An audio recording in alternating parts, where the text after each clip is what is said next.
Boa tarde a todos. Obrigado pela presença nesse horário meio ingrato depois do almoço, né? Mas é sempre um prazer. Obrigado, Gabriel. Obrigado, Sindag, aí pelo convite. A gente tenta sempre estar presente nesses eventos porque reúne realmente todos os principais atores desse setor, né? Tão importante para a nossa agricultura. Bom, eu me chamo Luiz Pacheco, sou agrônomo, auditor fiscal do Ministério da Agricultura desde 2002. Estou coordenando essa área, a coordenação de mecanização e aviação agrícola, desde 2012. Como vocês sabem, o que o Gabriel falou aqui foram palavras bem gentis, mas tem um fundo de verdade.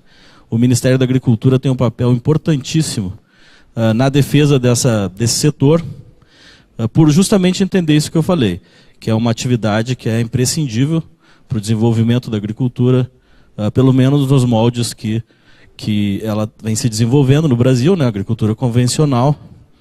E nesse sentido, realmente todo o apoio que vocês puderem ter do Ministério é válido. O próprio Sindag, esse ano, conseguiu uma aproximação muito boa do nosso ministro, que é produtor rural também, ministro Blairo Maggi, e da equipe dele também. Então tiveram uma boa abertura, tiveram reuniões e conseguiram apresentar seus pleitos, como o doutor Araújo comentou pela manhã aqui. E a gente, na medida do possível, tem tentado atender esses pleitos, que são completamente válidos, e eu vou tentar falar um pouquinho aqui sobre o que a gente tem feito nesse tempo à frente dessa área aqui. Na estrutura do Ministério, hoje ela é composta por esses órgãos aqui, né? Tem uma Secretaria Executiva que cuida da administração do Ministério, a Secretaria de Defesa, onde estão as maiores áreas responsáveis por fiscalização. Nós estamos aqui na Secretaria de Mobilidade Social do Produtor Rural e do Cooperativismo. No mesmo departamento, onde, por exemplo, estão os orgânicos. É uma dicotomia que a gente tem dentro do Ministério. Alguns chamam de bipolar, né? Aquela questão que tem os dois lados e se defende as duas atividades, e eu acho que elas são perfeitamente compatíveis no mercado. Não tem que haver nenhum tipo de enfim, animosidade entre os dois tipos de agricultura. Ambas conseguem conviver. Porém, quem sustenta a nossa economia hoje é a agricultura. E nos moldes, como eu disse, da agricultura convencional. Então, nesse ponto que eu reafirmo que a aproximação de vocês e o Ministério da Agricultura está sempre aberto, tanto ao Sindag quanto a vocês mesmo, como proprietários de aeronaves, como empresários, a receber as demandas e tentar atender ao nosso papel, fazer isso aí, tentar atender e resolver os problemas que aparecem. Além dessas duas secretarias onde tem essa parte de fiscalização, nós temos a Secretaria de Política Agrícola, que também tem relação com a atividade, a questão de financiamentos para a compra de aeronaves, questão de seguro agrícola. Temos a Secretaria de Relações Internacionais do Agronegócio, o INEMET. Bom, dentro da Secretaria de Mobilidade Social, como eu mencionei, a aviação agrícola está exatamente aqui, dentro do Departamento de Desenvolvimento das Cadeias Produtivas, o famoso DEPROS. Dentro dessa área aqui do DEPROS, nós temos então outras áreas, como eu falei, os orgânicos, o programa ABC está aqui dentro, a produção integrada está aqui dentro. Dentro desse departamento, nós estamos então dentro dessa coordenação geral de qualidade, onde tem duas coordenações, a de indicação geográfica e a nossa coordenação. Eu estou aqui nesse ponto, sou coordenador dessa área. Então, além desses dois temas, mecanização e aviação agrícola, a gente ainda trabalha com o tema agricultura de precisão. Existe uma Comissão Brasileira de Agricultura de Precisão que se reúne periodicamente também. Ontem foi a reunião deles. Para mim, a aviação agrícola está dentro dessa área também. É um tipo de tecnologia que agrega precisão na aplicação, obviamente. E temos esse outro tema também, divisão de recursos genéticos. E eu procuro acompanhar, claro, como coordenador, todos esses temas que passam por aqui. O papel do mapa com relação à aviação agrícola, ele foi definido pelo decreto, Lei 917, lá de 1969. Trouxe para o mapa, então, essa atribuição. Propor a política para o emprego da aviação agrícola. Coordenando, orientando, supervisionando e fiscalizando. Então, aqui tem um ponto importante. Não é esse erro de escrita aqui, não. O ponto importante é que o mapa não é só por aviação agrícola. Esse é um ponto importante. E eu acredito que todo profissional sério, todo empresário sério, preza por uma boa fiscalização, uma fiscalização bem feita, porque visa justamente tirar do mercado aqueles clandestinos ou aqueles que estão atuando de maneira indevida e que denigrem, né, o bom nome da atividade. Mas, além de fiscalização, a gente tem essas outras atribuições: coordenar, orientar e supervisionar. O que nos leva, então, a nós estarmos inseridos dentro dessa secretaria, Mobilidade Social do Produtor Rural, que é justamente esse aspecto de fomento. Né? A indicação geográfica é fomento, o programa ABC é fomento, orgânicos tem a parte de fomento e fiscalização, e nós também temos essa parte de fomento e de fiscalização. Aqui eu fiz uma apresentaçãozinha rápida dos principais marcos legais no âmbito do Ministério da Agricultura, né? O Ministério da Agricultura tem um papel muito importante desde lá do início, da primeira aplicação agrícola, aérea que vocês conhecem, contra gafanhoto lá em Pelotas, em 1947. Mas o primeiro normativo realmente foi publicado em 1969 e foi regulamentado por esse decreto em 81, onde ele trouxe aquela atribuição primordial para o mapa. Logo em seguida, em 89, logo após a Constituinte, né, a Constituição de 88, foi publicada então a Lei de Agrotóxicos, 7.802, e o decreto que a regulamentou, em 2002. Até 2012, havia um pouco de confusão sobre a competência para quem fiscalizaria a aviação agrícola. Havia muito ruído nessa conversa, dizendo-se que a aviação agrícola não deveria pertencer mais ao mapa, porque a Lei de Agrotóxicos trouxe a determinação que o uso de agrotóxicos deve ser fiscalizado pelos estados. Né? Então esse é um ponto que nós atuamos bastante desde 2012, nessa interlocução com os organismos estaduais de defesa sanitária vegetal, para harmonizar quem fiscaliza o quê. Eu acredito que hoje isso está muito bem explicitado.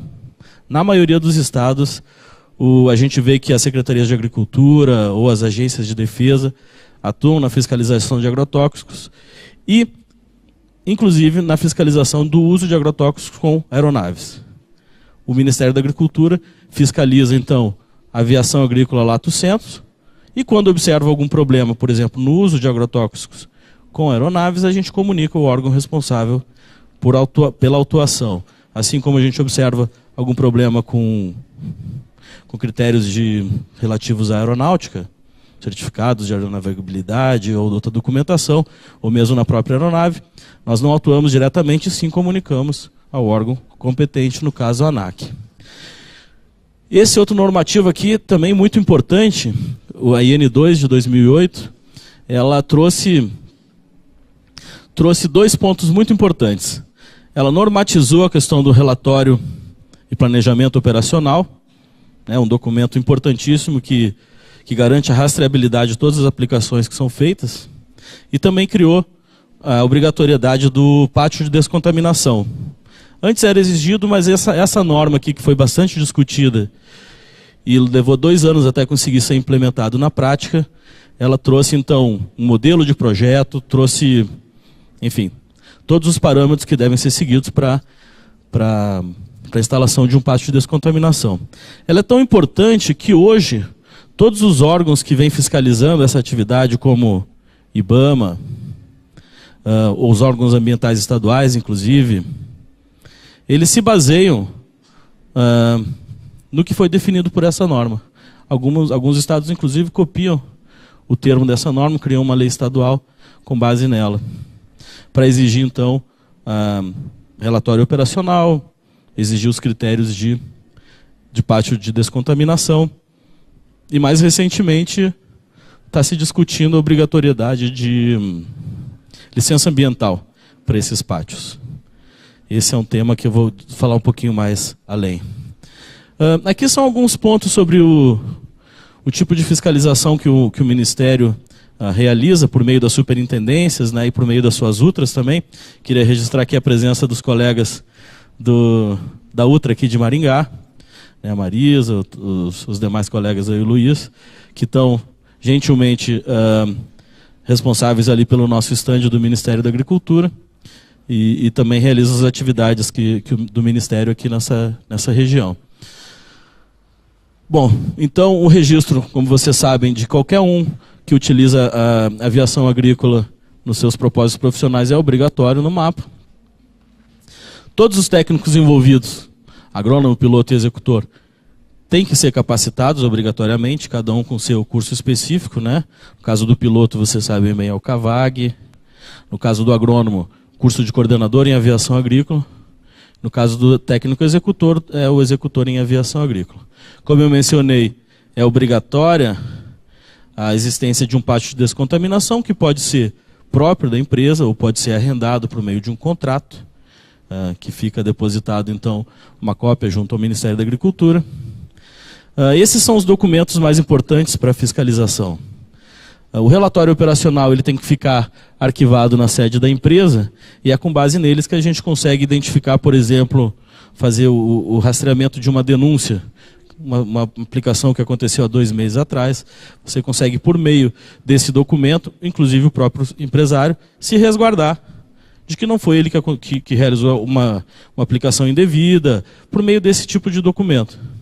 Então é muito importante que ele esteja bem preenchido, com as devidas assinaturas, e esse é o ponto onde a gente mais percebe, os colegas dos estados sempre me relatam, onde a gente mais percebe problemas, que mais levam a infrações, né, autos de infração, o preenchimento inadequado desse relatório operacional. O relatório mensal é um documento que, como o nome diz, tem que ser enviado a cada mês, até o 15º dia, sintetizando todas as operações que foram realizadas no mês anterior.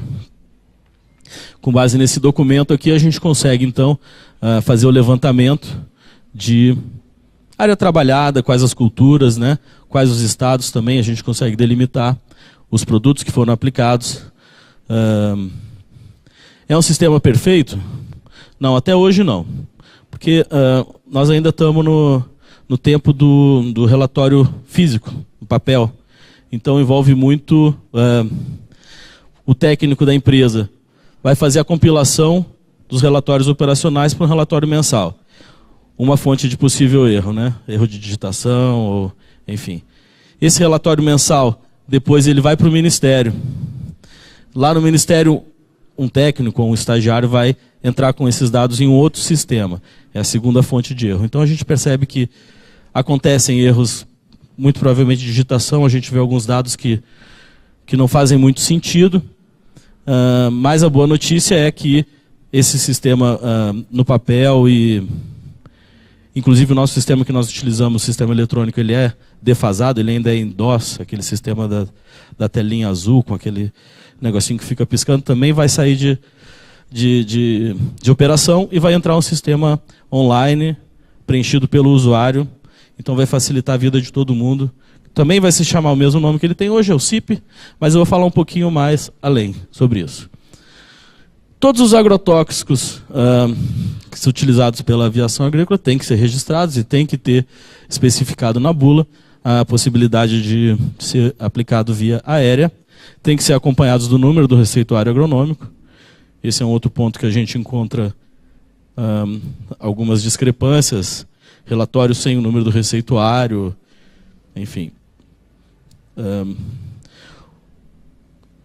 Um dos maiores argumentos para a aviação agrícola ser atribuição do Ministério da Agricultura no que tange a fiscalização é o fato de que a aeronave possui uma autonomia que pode extrapolar fronteiras estaduais, obviamente.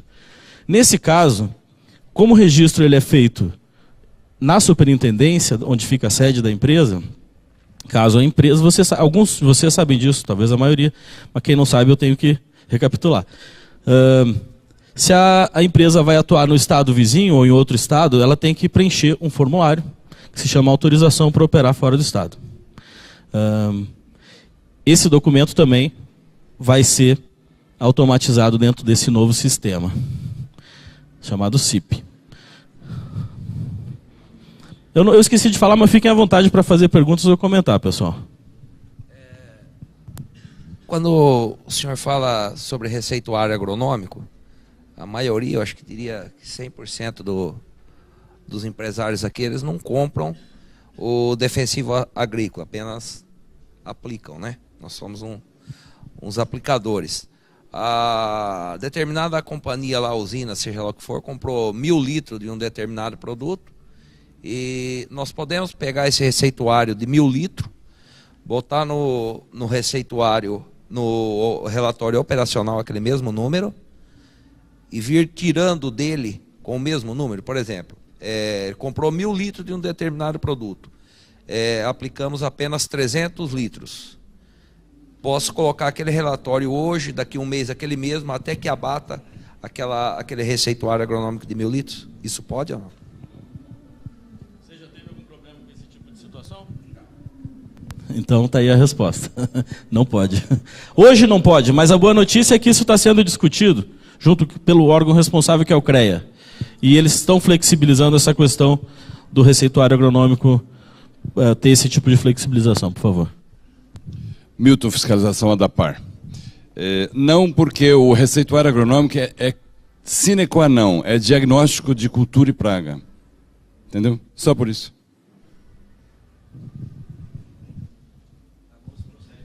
Obrigado, Milton. Tem que ser um receituário por aplicação. O agrônomo da empresa vai ter que emitir um receituário. Bom. Da empresa. Eu, como coordenador da empresa Aeroverde, eu tenho um receituário lá, nesse caso, ele comprou para 1000 hectares, por exemplo, um maturador para cana, né? Por causa da capacidade operacional de moagem. Sim. Geralmente esse produto é escalonado. Eu, como coordenador da empresa, posso fazer um receituário para eu mesmo, para minha empresa, como engenheiro, relacionando. Então, olha que bacana. Essa é uma situação real, um problema real, que acontece com várias empresas, a questão do escalonamento que você falou, e envolve justamente aquela discussão. Quem fiscaliza o uso de agrotóxicos? E essa questão é justamente o uso de agrotóxicos, né? Então, eu te dar uma resposta única é complicado, porque a ADAPAR aqui deu a posição como eles atuam. O que eu posso falar é que, em nível de CREA, essa flexibilização da emissão do receituário agronômico pelo agrônomo está sendo discutida e já está bem avançada essa discussão.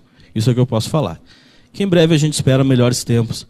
Porque é um absurdo que um médico possa receitar, por exemplo, um exemplo, a grosso modo, que receitar um anticoncepcional para um homem se ele considera que vai fazer bem, sei lá, nível de estrogênio, sei lá o quê. Mas um agrônomo não pode receitar o que ele acha que é o correto para a cultura.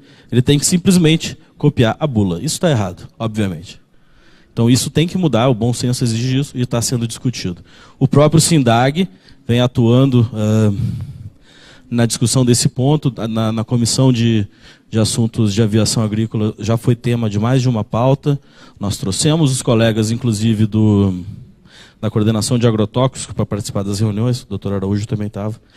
Então, não estou mentindo não, né, doutor Araújo? O tema está avançando. Ainda não está resolvido, infelizmente.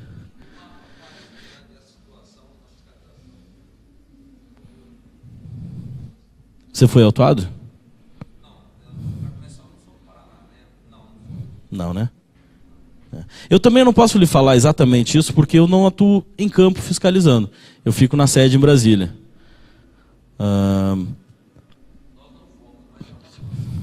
É uma situação complicada que o bom senso diz uma coisa, mas as normas exigem outra. É complicado, entendo. E não é a única, a questão da mistura de tanque é outra, né? Esse é um outro ponto importantíssimo. E que eu acredito que o setor deve muito ao SINDAG por estar trazendo esses pontos, tanto esse da escalonamento, como você falou, do receituário, questão da mistura. Está discutindo, está trazendo sempre para dentro do sistema do governo para melhorar essa situação, resolver.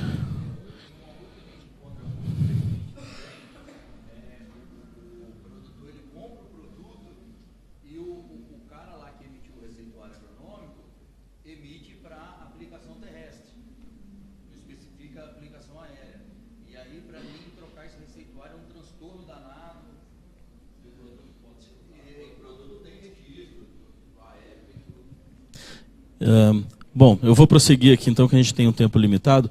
Como eu mencionei, o meu papel lá no Ministério hoje é ficar na coordenação, e eu estou em Brasília lá, desde que eu entrei no Ministério. Entrei por uma superintendência, fazendo fiscalização, superintendência lá do DF. Em 2005 eu fui para a sede, para uma outra área, em 2012 eu fui para essa área. Porém, como eu mencionei, a fiscalização ela é feita por meio das superintendências. E só agrônomos que tenham participado de um curso de coordenador de aviação agrícola. Justamente porque a gente entende a importância desse treinamento para todos os envolvidos. Traz conhecimento que realmente é fundamental para que se exerça essa atividade com conhecimento de causa. Uma novidade que nós temos aí há uns 2 anos já é que não existem mais processos físicos dentro do Ministério. Todo o processo gerado ele é um processo eletrônico. Então, termo de fiscalização, auto de infração, isso facilita bastante a vida, né?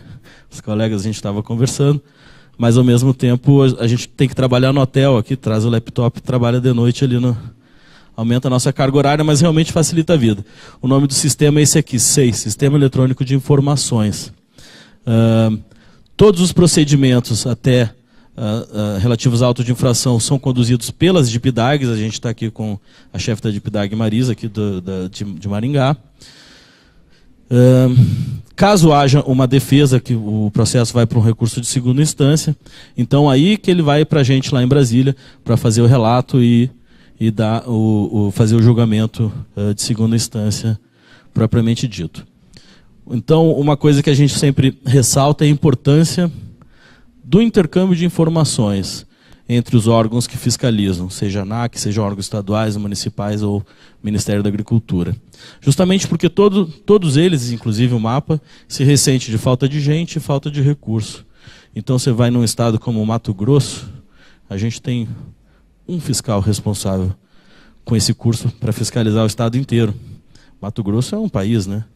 Então é fundamental que a gente tenha intercâmbio lá, é o INDEA, né? Então está sempre tendo intercâmbio quando um percebe uma irregularidade, essa troca de informações, e permite que o processo flua mais rápido e de maneira mais eficiente. Com relação a denúncias, existe esse canal aqui, essa apresentação vai ficar disponível, inclusive no YouTube. Esse telefone aqui, 0800 704 1995, é o da ouvidoria, e nós recebemos várias denúncias. Daqui a pouco eu vou mostrar um slide com o levantamento das denúncias que nós recebemos. Bom, existe um instrumento de planejamento do governo que chama PPA, Plano Plurianual. Dentro do PPA, que vai até o ano que vem, nós temos 4 iniciativas relacionadas à nossa área. Numa delas, a gente fez essa proposta de ampliar o número de fiscalizações, uma vez que a atividade vem crescendo, né? Esse número aqui, na verdade, a gente já supera ele. A gente fiscaliza mais do que 380 empresas, né? Mas é bom colocar um número que seja mais realista para não depois ter que se explicar. Como vocês veem, esse número aqui foi retirado desse CIP, o mais antigo. Conta com esse número e essa disposição aqui. Eu não sei se vocês vão conseguir ver, mas vocês já conhecem os principais. Em termos de número de empresas, né? Rio Grande do Sul, em primeiro lugar. Mato Grosso, Bahia, Goiás, São Paulo, Paraná, Mato Grosso do Sul, né, o Paraná está aqui então, Mato Grosso do Sul, Minas, e daí vai, diminuindo. Esse número também, eu não posso dizer que ele é 100% confiável, porque o registro no Ministério da Agricultura, por mais que ele seja obrigatório, em 1990 o Collor editou um decreto que acabou com a necessidade de renovação desse registro. Então a gente tem alguns registros aqui de empresas que não estão operando. Eu tive que responder a um processo do Ministério Público de São Paulo. Para São Paulo, eu sei que tem 2 empresas, que uma não está mais operando e a outra eles nem conheciam, e está constando no nosso cadastro. A boa notícia é que a gente, em mudando o sistema agora, até o final do ano, com certeza, tem 3 eventos desse aqui que eu falo que o CIP vai sair. Esse ano eu falo com certeza está saindo, que eles estão trabalhando nesse momento agora lá. E quando o sistema estiver operacional, já em produção, como eles chamam, a gente vai chamar a todos para fazer a renovação desse registro. Vamos ter reuniões nas superintendências para explicar como é que é o procedimento, pelo menos nas superintendências onde tem um maior número de empresas, né? São Paulo, Rio Grande do Sul, Paraná também.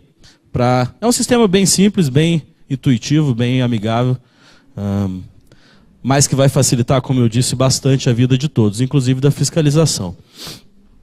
Uma outra novidade é que esse ano a gente conseguiu compilar, então, os dados que a gente tinha no sistema, esse CIP, um resumo da área trabalhada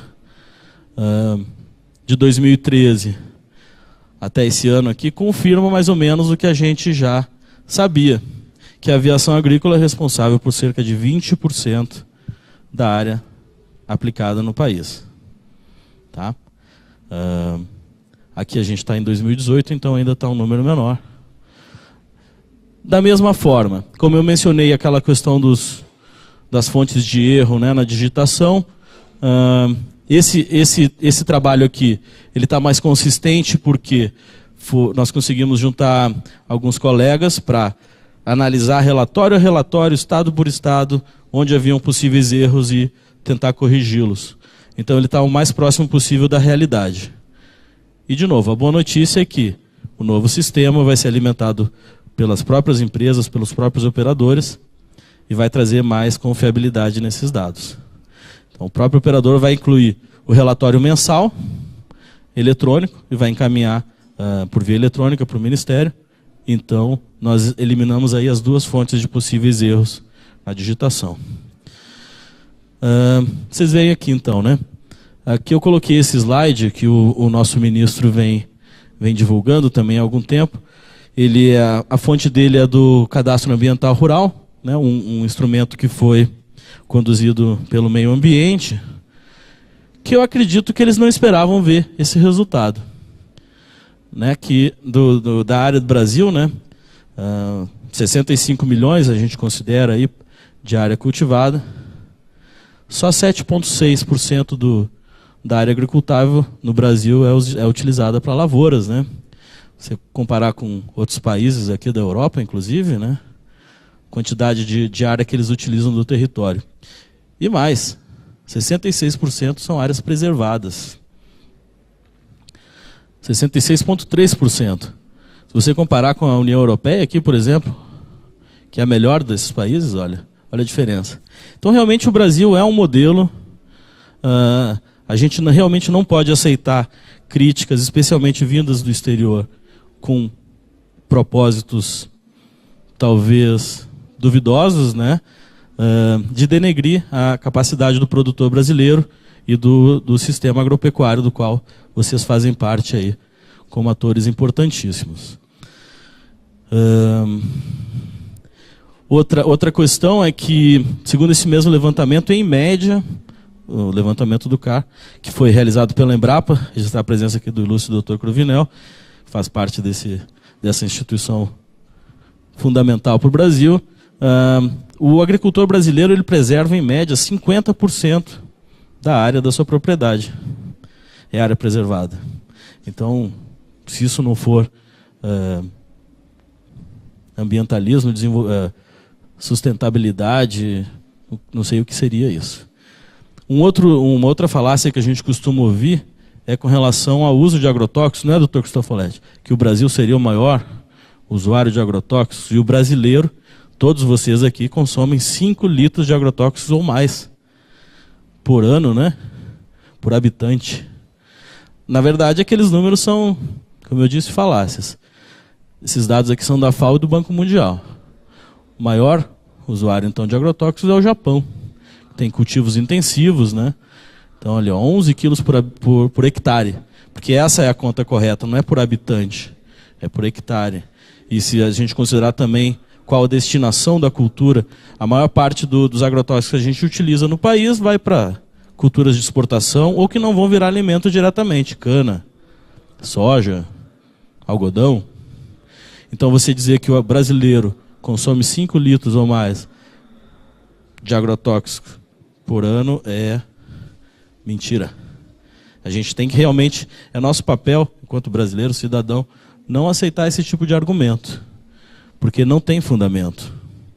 Então aqui os dados, FAO e Banco Mundial. Bom, aqui um pouquinho do trabalho que as superintendências vêm realizando. Até o momento, com a limitação de gente que a gente tem e limitação de recursos, nós conseguimos fiscalizar praticamente todos os estados que são relevantes nesse tema aviação agrícola. Piauí, a gente estava sem um técnico do Ministério com treinamento até mês passado. Nós conseguimos fornecer um treinamento para ele. Então, acredito que até o final do ano a gente vai conseguir atuar aqui também. Rio de Janeiro não tem praticamente nada dessa atividade. E aqui também a gente não teve nenhuma ação esse ano. Eu mencionei que a gente recebe bastante denúncia, né? Via ouvidoria, via próprio sistema SIC, Sistema de Informação ao Cidadão, do Ministério da Agricultura. E logo que a gente recebe, existe uma lei que determina, tem um prazo muito curto para se responder. Então, logo que a gente recebe, a gente já despacha para os responsáveis para que façam a averiguação. Um problema muito comum que a gente percebe nesse tipo de denúncia é falta de dados concretos que permitam uma averiguação decente. Prefixo da aeronave, data, coisas bem básicas que às vezes não vem na denúncia.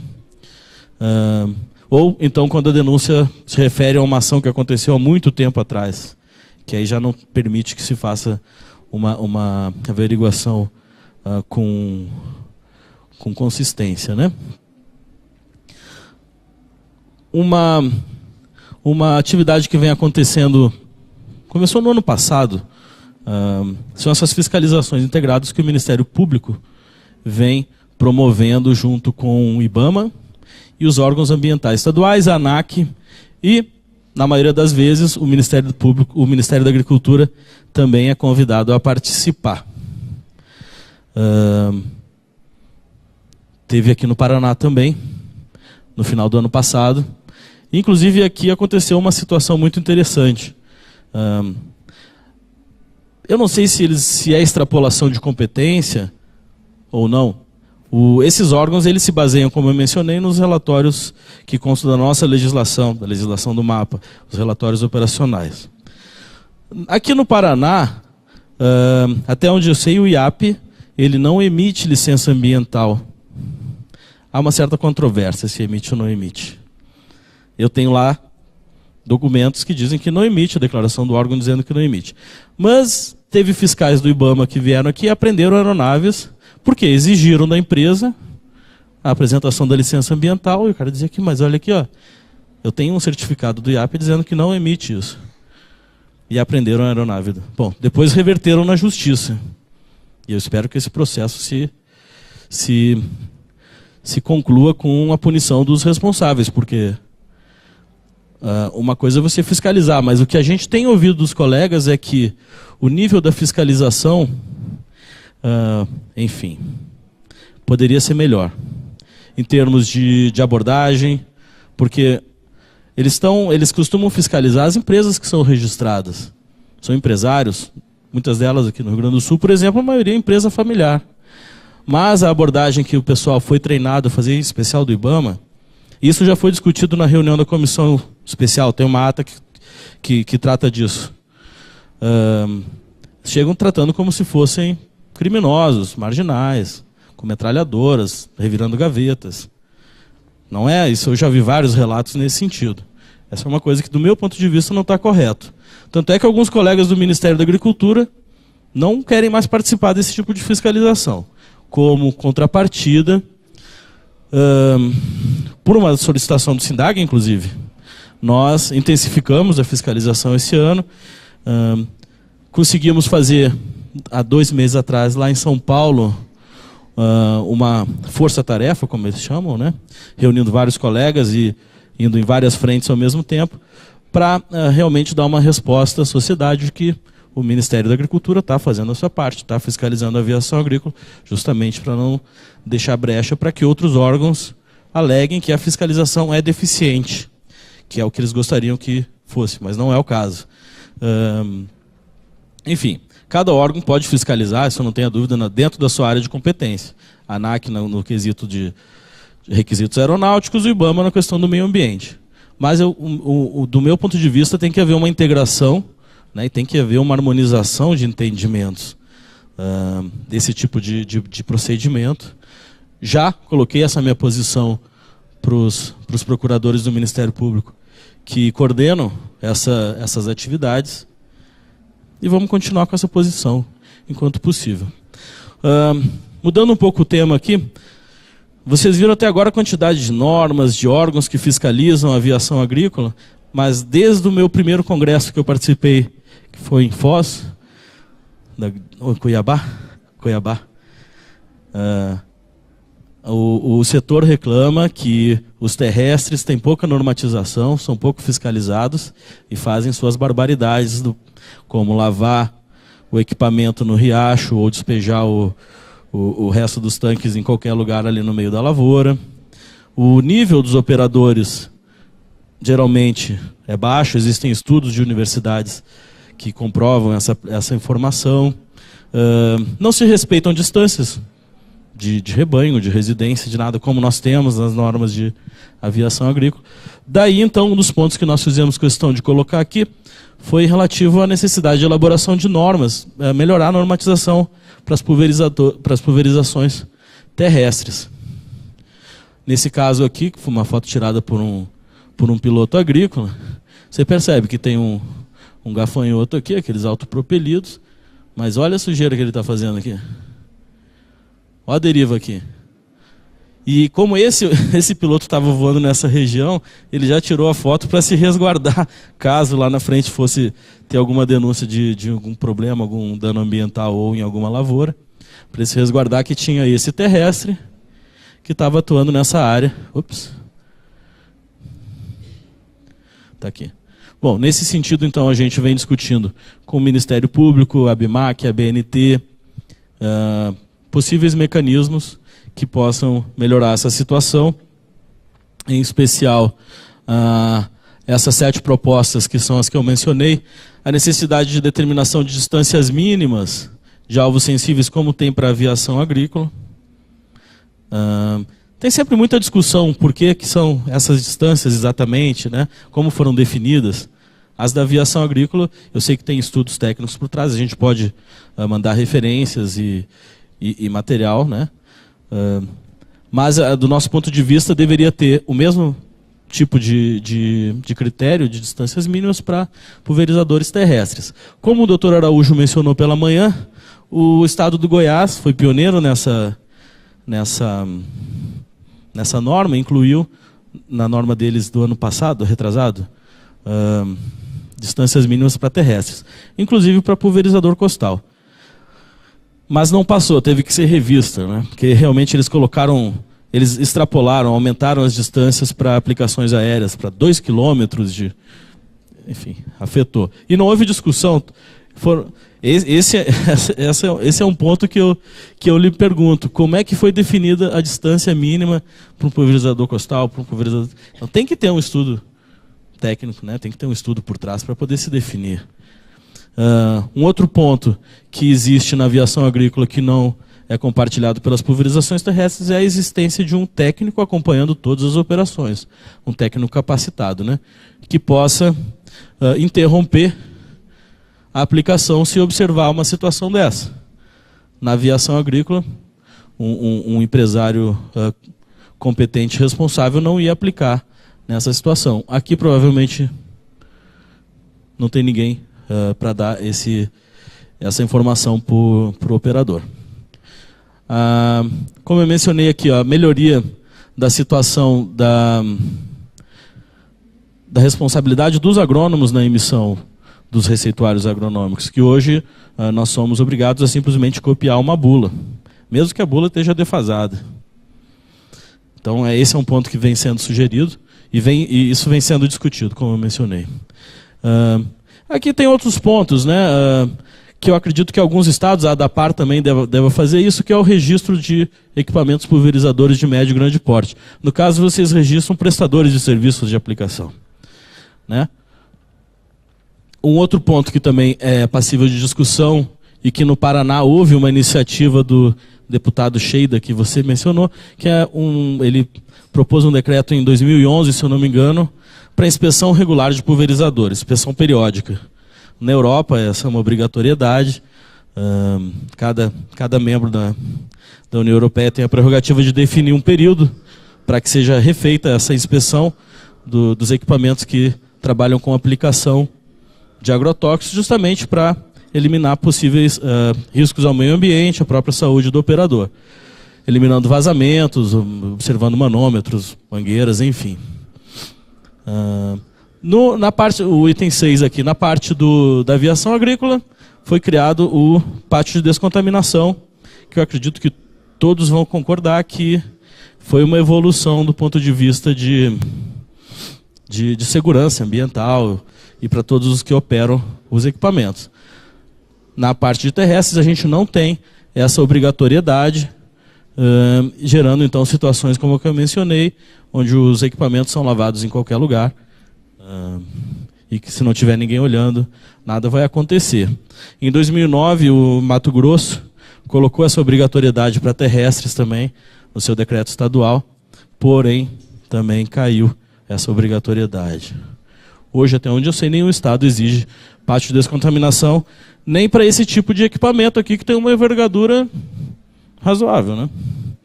Bom, vamos lá. E o ponto mais importante de todos, apesar de estar por último aqui, é que o pessoal critica muito o agrotóxico, que não deveria existir agrotóxico, associa a má imagem do agrotóxico com a aviação agrícola, que é pior ainda. Mas o verdadeiro problema reside no uso inadequado dessa tecnologia, dessa ferramenta. E geralmente, 99,9% dos casos de uso inadequado é por falta de capacitação. Treinamento inadequado do sujeito. Mesmo que ele tenha tido um treinamento formal. Se ele faz mau uso dessa tecnologia, ele não aprendeu direito o que ele viu nas aulas. Falar um pouquinho sobre a nossa comissão, que também foi prevista no decreto 86765 de 1981, justamente por o legislador lá atrás foi muito sábio em prever que é uma atividade que envolve vários órgãos, meio ambiente, aeronáutica, agricultura, enfim, e previu isso dentro da composição dessa comissão. Ela está vigindo aí desde 2015. Então nós temos lá Ministério, ANAC, IBAMA, Anvisa, Ministério do Trabalho, SINDAG e eventualmente outros convidados. Dentro dessa comissão, nós já discutimos alguns pontos muito importantes e deixar claro que qualquer um desses participantes pode sugerir itens para a pauta, né? Como eu mencionei, um dos primeiros pontos que a gente teve que discutir foi justamente para aclarar quais as competências de cada órgão envolvido na fiscalização dessa atividade. O que, na maioria dos casos, está mais ou menos pacificado hoje.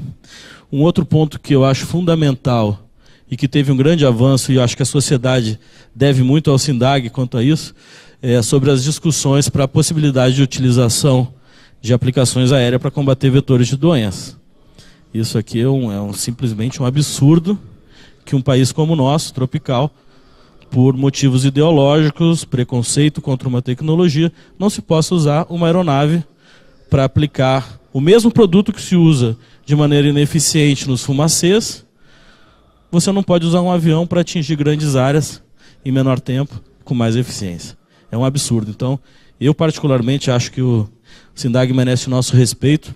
Em especial o doutor Eduardo Araújo, irmão do doutor José Araújo, aqui também teve um grande papel nessa discussão, tem um grande papel ainda, né? Com relação a isso, a comissão solicitou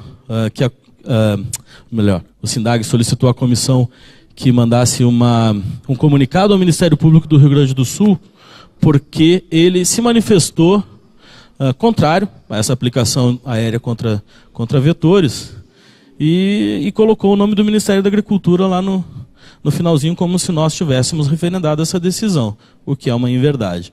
E o Ministério Público se retratou, na audiência posterior eles Eles publicaram em ata essa retratação.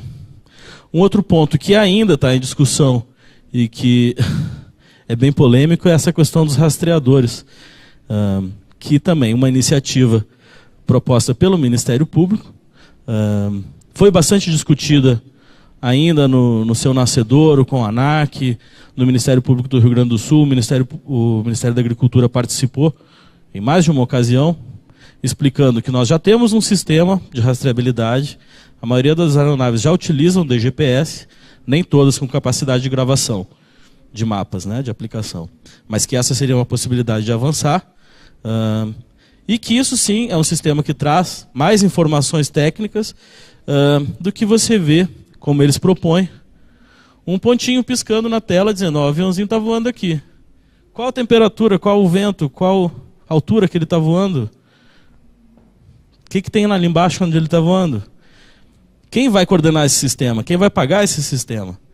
Bom, essa discussão não acabou, ainda está em andamento. Foi criado um grupo de trabalho na ANAC que finalizou os trabalhos deles, fizeram um relatório onde eles disseram que era viável, tecnicamente,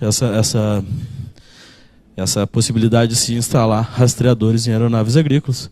Vamos aguardar os próximos capítulos, mas a gente está acompanhando bem de perto, tenho certeza que o SINDAG está mais a par desse assunto até do que eu.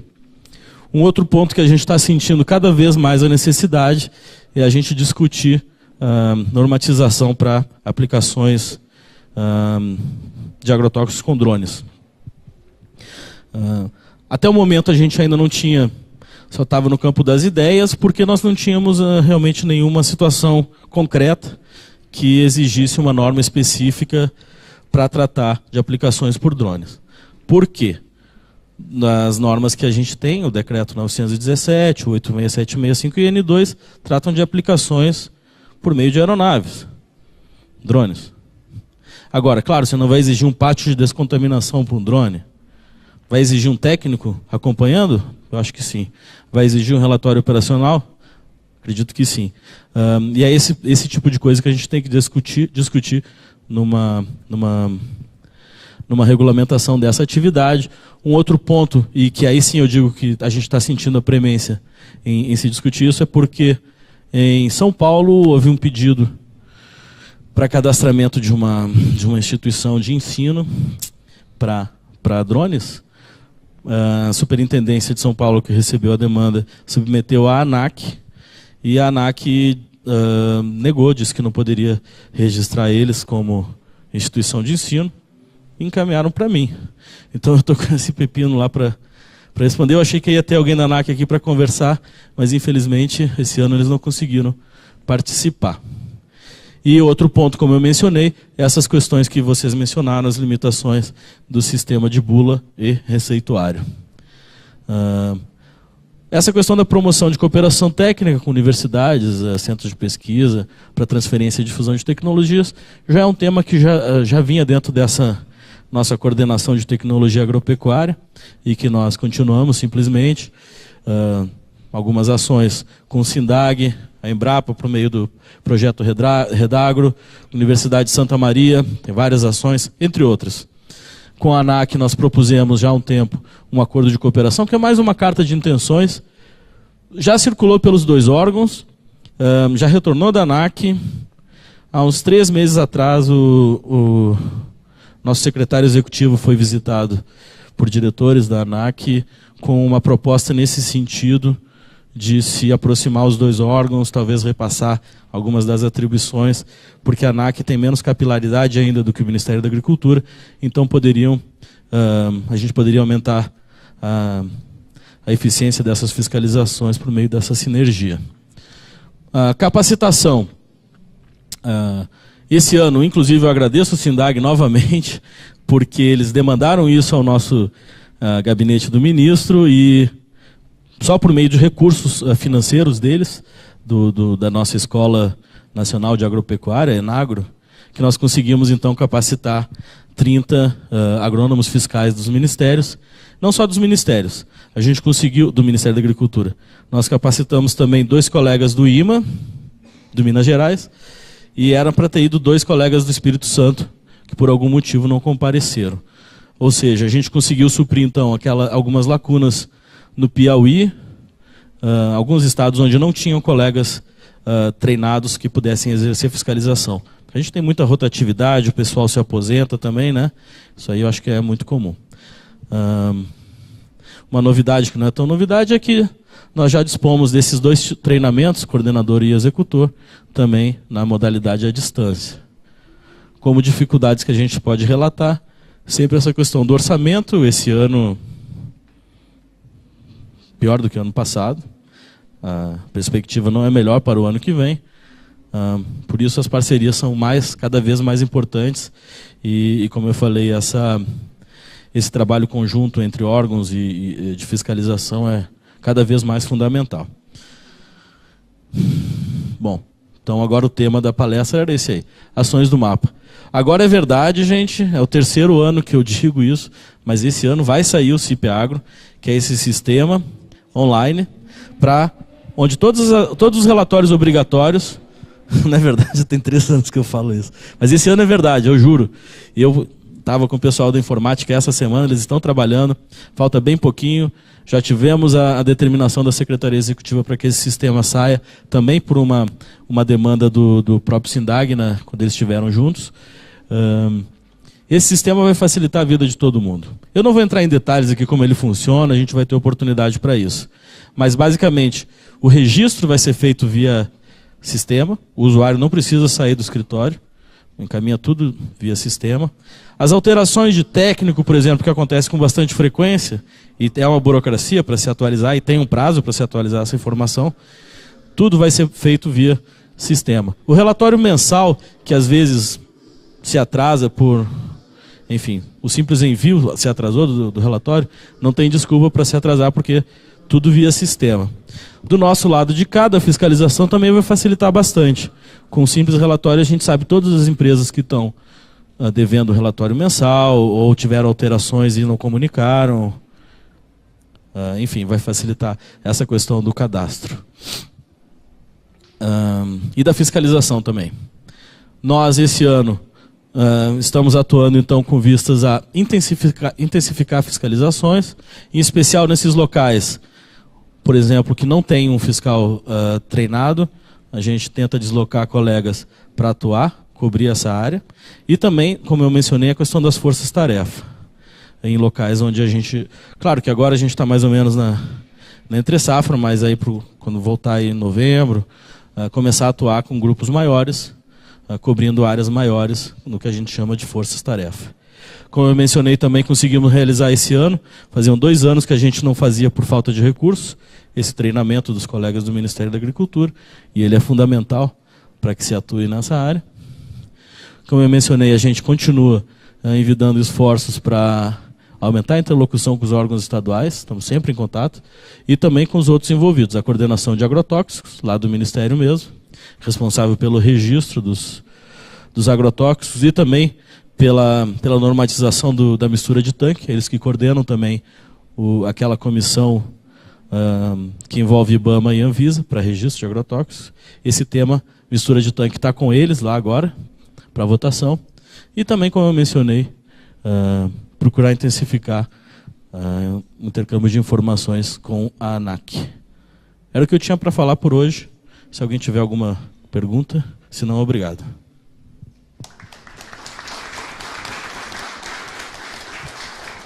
Bem na hora, hein? Sem perguntas?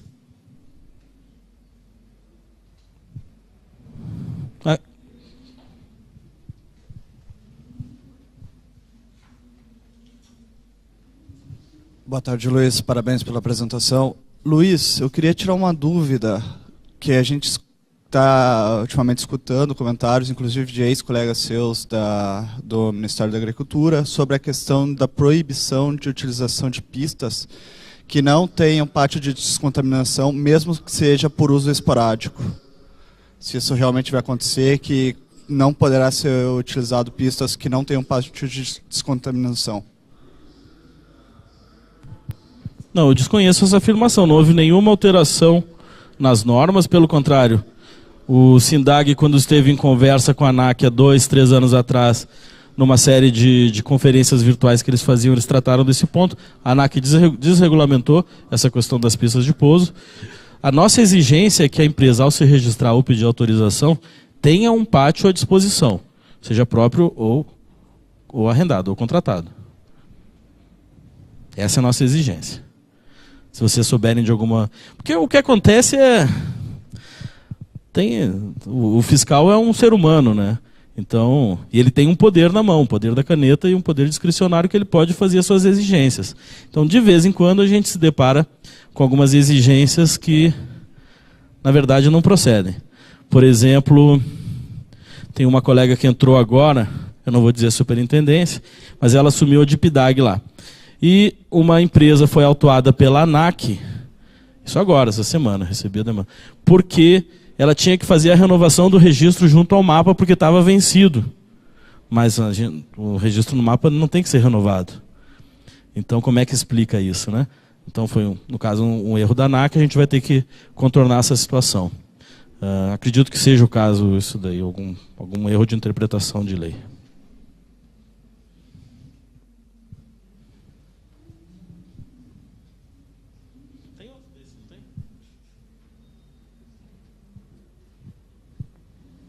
Boa tarde, meu nome é Elisa, da PAR.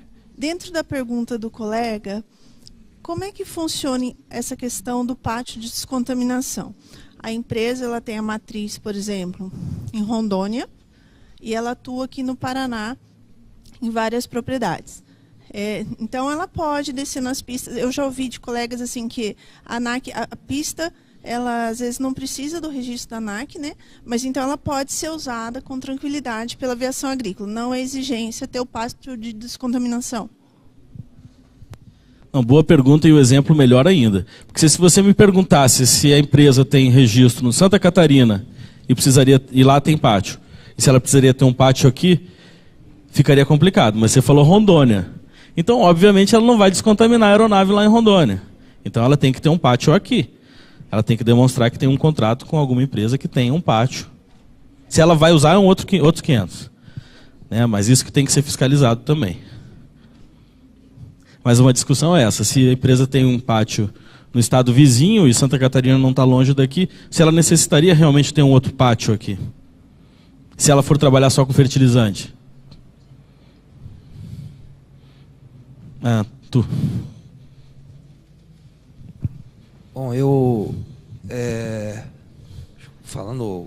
representando a nossa empresa de aviação agrícola, né? Eu queria primeiramente parabenizar o senhor pela sua palestra. Obrigado. Até porque a gente não esperava ouvir algumas coisas que o senhor passou, porque de um período bem curto para cá, nós estamos usando bastante o mapa. Eu tenho lá o registro meu, o mapa SP, e tenho uma licença no mapa MG também, né? Com Guedes e São Paulo Marco Aurélio. Então, nós estamos tendo uma assistência assim, bastante grande por parte do mapa. E, ao contrário dos outros órgãos fiscalizadores, o senhor falou uma coisa muito interessante, que nós tivemos algumas situações em São Paulo. Acho que tem um empresário que disse, bom, posso citar até o nome dele, acho que ele não está aqui, mas é amigo meu, posso citar. Em Casa Branca, a empresa do Binho. Nós tivemos problema até com criança de escola, de chegar à escola e filho ou neto do Binho, de Casa Branca, e dizer, pô, seu pai está matando peixe, seu pai está... Chegou a esse nível por falta de conhecimento. Porque as fiscalizações que nós tivemos no estado de São Paulo, aqui no Paraná também, que nós temos amigo aqui no Paraná, nessa última que teve que aprender o avião, eu imaginava, estou sabendo agora, estou surpreso, por isso que eu estou parabenizando o senhor. Fiquei surpreso com o que o senhor disse. Eu imaginei que o mapa estava nessa equipe também. Uma equipe desinformada que tratou os empresários como traficante de cocaína. Para mim, pior que isso. Então, isso é uma coisa que, para quem levanta 4 horas da manhã e às vezes chega em casa às 10, porra, escutar numa escola, o Binho me ligou, pode confirmar isso, a empresa dele é legal e é de Casa Branca. Escutar criança de escola dizer, pô, seu pai está matando o pássaro com veneno, que é mais agressivo, né, dizer veneno, pesticida, como os ambientalistas dizem, né? Então, eu fico bastante feliz aqui, acho que é um desabafo que eu estou fazendo, de saber que o MAPA não pensa dessa forma, que o MAPA acredita na aviação agrícola, que o MAPA sabe como fiscalizar. Isso me deixa feliz. Não era o que eu pensava, sinceramente. Tá bom? Obrigado.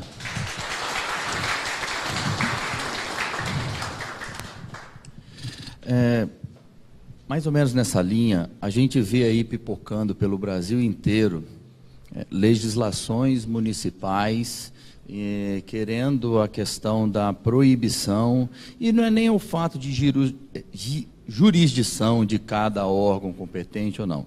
Eu queria saber se o MAPA está tomando alguma atitude em relação a isso, assim, a nível de governo geral, porque a gente vê, inclusive, em algumas situações, promotores incentivando que sejam tomadas algumas, por exemplo, o Fórum Brasileiro de Combate aos Impactos dos Agrotóxicos e tal, é uma coisa que no Espírito Santo teve um debate para falar da aviação agrícola no Estado.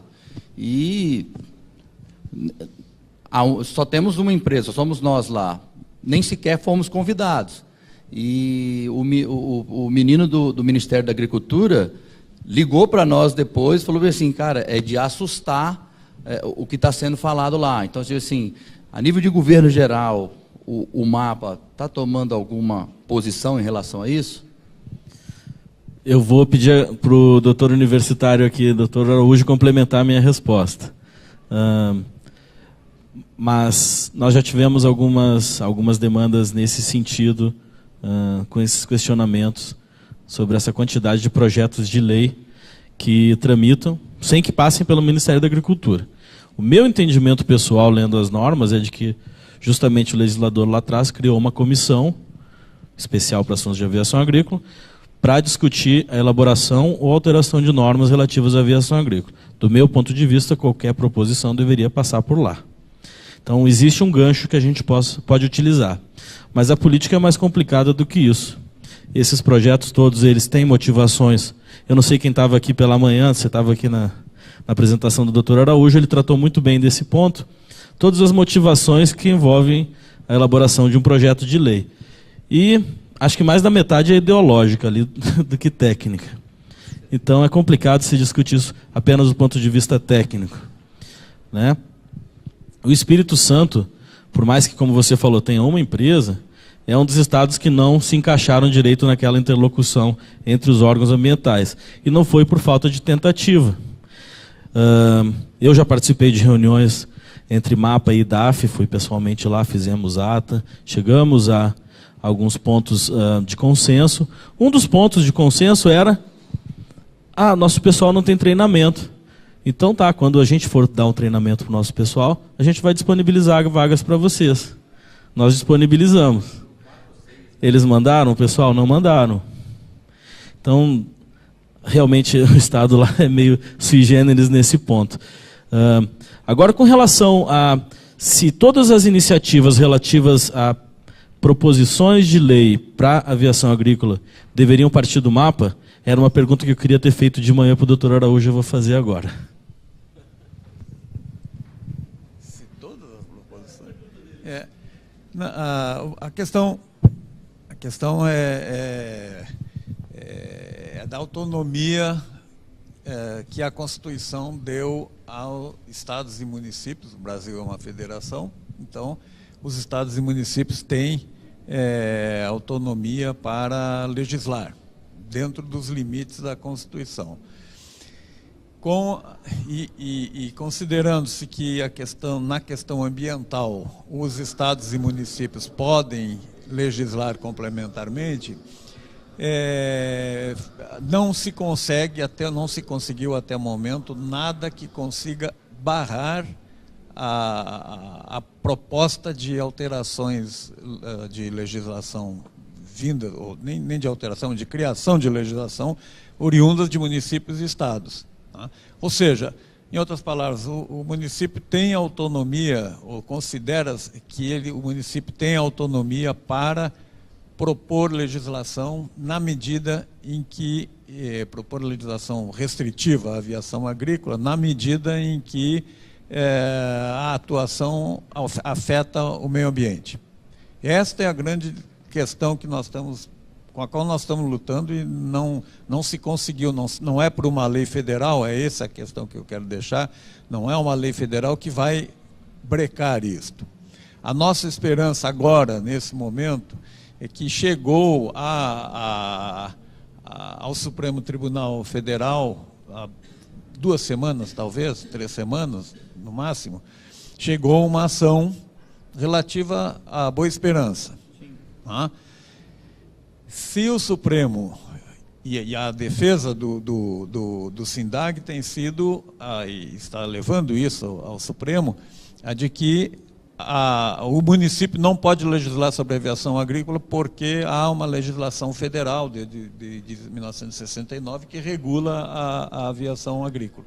Então não caberia aos municípios legislar sobre isso, não poderia o município proibir por lei municipal ou o Estado por lei estadual proibir a aviação agrícola, dada a existência da legislação federal. Se o Supremo considerar esse argumento válido, ou seja, que não pode, o município não tem o poder de legislar sobre isso, nós estamos com a situação resolvida, praticamente. Talvez vá demorar um tempo mais, até que essa decisão do Supremo tenha a chamada repercussão geral, então os municípios ficarão impedidos de... E isso vai depender, então, da decisão do Supremo, que deve sair daqui para frente, nunca se sabe quando sai, mas já está em mãos do Supremo para uma decisão. Fora isso, nós hoje temos 2 projetos de lei municipais em tramitação e se não me equivoco, 10 ou cerca disso estaduais. E é isso que mas isso foi abordado hoje pela manhã com detalhe. Vocês podem encontrar, inclusive, os dados onde o ranking disso tudo está no vídeo que vai estar no site do SINDAG. Okay. Obrigado. Doutor Cruvinel, Obrigado, doutor Pacheco. Cumprimento-lhe pela palestra, pelo assunto de importância que sempre é trazido e pela evolução também, porque, no fundo, a política pública ela é fundamentalmente importante para balizar os processos de sociedade. Então, eu acho que o trabalho que foi trazido aqui mostra que essa evolução está acontecendo, o que é muito importante. Agora, é muito interessante essa discussão que ocorre nesse momento, porque, em que pese que, após a Constituição de 88, os estados e os municípios podem também trabalhar a sua, digamos assim, legislação específica, desde que não esteja ferindo a Constituição Federal, né? Então nós temos que lembrar de um argumento que aparece no seu artigo 6º, que foi colocado a partir de 2010 na Constituição Federal, que é o direito à alimentação. Eu acho que isso é um ponto muito importante que em algum momento deveria ser colocado novamente à mesa, para lembrar o seguinte: não existe alimentação sem agricultura. O Brasil, antes da década de 70, ele vivia um período de insegurança alimentar. Isso foi vencido com muito trabalho, com muita ciência, com muita tecnologia, com muito trabalho do setor produtivo. E aí, nesse particular aspecto, a aviação agrícola ela contribui significativamente, porque numa agricultura tropical, se não houver aí controle de pragas adequados, principalmente com as pragas quarentenais, isso você não consegue ter uma agricultura em escala, né? Então, acho que esse é um ponto que deveria ser trazido durante as discussões que estão em pauta no momento, com as questões associadas às legislações que surgem nos diferentes níveis, quer dizer, municipal e estadual, para mostrar o seguinte: muito bem, vamos legislar, mas vamos respeitar a Constituição do país. E lá está uma cláusula muito importante no seu artigo 6º, que é o direito à alimentação. Mas para garantir esse direito, você precisa ter os alimentos. Só gostaria de fazer esse comentário e lhe agradecer pelas colocações. Obrigado. Muito bem colocado. Como sempre, doutor Cruvinel. Me recordou, você, complementando a resposta aos projetos de lei, nós tivemos um questionamento que, se não me engano, também foi fruto de uma intervenção do SINDAG junto ao deputado Jerônimo Gergen, onde ele fez um questionamento então ao ministro da Agricultura sobre essa quantidade de projetos de lei com restrições ou proibições à aviação agrícola. Eu me lembro agora que o Dr. Cruvinel comentou, dentro do arcabouço de legislações que nós temos no Ministério, existe uma lei que eu não vou me recordar o número agora, mas é a Lei da Política Agrícola. E um dos pontos, consta dentro dessa lei, é que o Ministério da Agricultura compete assegurar a produção agrícola. Então, a gente procurou respaldar tanto nessa atribuição que é da Secretaria de Política Agrícola, né? Mas é uma atribuição do Ministério assegurar que a segurança alimentar, né? Em resumo. E esse processo é público, se você tiver interesse eu posso conseguir uma cópia e te encaminhar por e-mail. Bom, pessoal, mais alguma questão? Então agradeço de novo. Obrigado.